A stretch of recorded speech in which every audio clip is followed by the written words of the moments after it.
জন্মদিবস পালন করলে শিরক হয়, মৃত্যু দিবস পালন করলে শিরক হয়, 26শে মার্চ পালন করলে শিরক হয়, 16 ডিসেম্বর পালন করলে শিরক হয়, 21শে ফেব্রুয়ারি পালন করলে শিরক হয়, কোনো দিবস পালন করলে শিরক হয়, পহেলা বৈশাখ পালন করলে শিরক হয়। ওরে বাঙালি অজ্ঞ জাতি, পহেলা বৈশাখে তোকে ইলিশ মাছ কিনে গাছের নিচে যেতে হবে?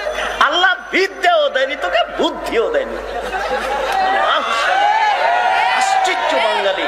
শুনুন, মুহাম্মদ সাল্লাল্লাহু আলাইহি সাল্লাম মক্কা থেকে মদিনায় আসলেন। মুহাম্মদ সাল্লাল্লাহু আলাইহি সাল্লাম মক্কা থেকে মদিনায় আসলেন, দেখলেন মদিনার লোকেরা 2 দিন খেলাধুলা করে, দেখলেন মদিনার লোকেরা 2 দিন খেলাধুলা করে, দেখলেন মদিনার লোকেরা 2 দিন খেলাধুলা করে। তিনি বলেন, এই শোনো, তোমাদের এই 2 দিন বাতিল, তোমাদের এই 2 দিন বাতিল, তোমাদের এই 2 দিন বাতিল। আমি মুহাম্মদ সাল্লাল্লাহু আলাইহি সাল্লাম 2 দিন দিচ্ছি, আমি মুহাম্মদ সাল্লাল্লাহু আলাইহি সাল্লাম 2 দিন দিচ্ছি। আনন্দ ফুর্তির একদিন হলো ঈদুল আজহা, আনন্দ ফুর্তির একদিন হলো ঈদুল ফিতর। মনে থাকবে না?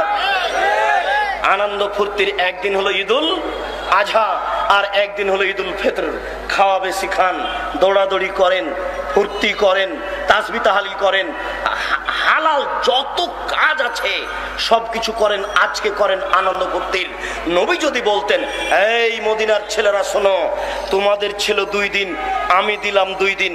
এই মদিনার ছেলেরা শোনো, তোমাদের ছিল 2 দিন, আমি দিলাম 2 দিন। 2 দুলে হয়ে 4, তাহলে এবার বাঙালি পেত 16 ডিসেম্বর 1-5, 26শে মার্চ 1-6, 21শে ফেব্রুয়ারি 1-7, বাপের জন্মদিবস 1-8, মায়ের জন্মদিবস 1-9, পহেলা বৈশাখ 1-10। এইভাবে করতে করতে সারা বছর চলে যেত, পড়া লাগতো না। সব দিন যখন ছুটিতে চলে যেত তখন আর পড়া লাগতো না। জাতি কত বড় অজ্ঞ, আশ্চর্য। আল্লাহর নবী বলেছেন, এর ফলে বিদ্যা উঠে যাবে, ওয়াকসুরাল জাহাল, মূর্খতা বেড়ে যাবে। এই ছেলে তোমাকে বলছি, এই ছেলে তোমাকে বলছি, তুমি খুব সতেজ ব্রেনের ছেলে, মাস্টার ডিগ্রি পাস করে গ্রামের বাড়িতে গেছো। তোমাদের গ্রামে একটা হিন্দু সরস্বতী, ভগবতী, কালী, দুর্গা তৈরি করে ওখানে রেখেছে জিলাপি আর একটা কলা। এবার তুমি হাসছো আর বলছো, এত বোকা মানুষ গো। আচ্ছা, এই সরস্বতী, কালী, দুর্গা কি কলা খেতে পারে? হিন্দুরা কত বোকা, কি ব্যাপার, এখানে কলা জিলাপি রেখেছে। এই ছেলে তোমাকে বলছি, তুমি সাবধান থেকো।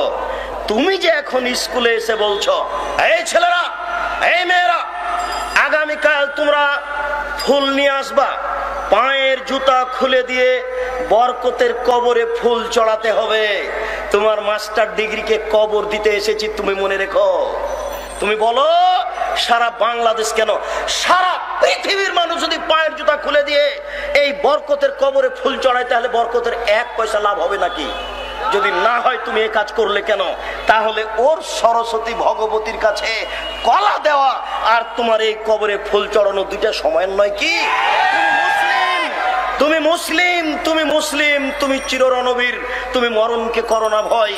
তোমার ইতস্ত বোধ করা দরকার ছিল, তোমার লজ্জা বোধ করা দরকার ছিল, তোমার বিদ্যাকে মূল্যায়ন করা দরকার ছিল।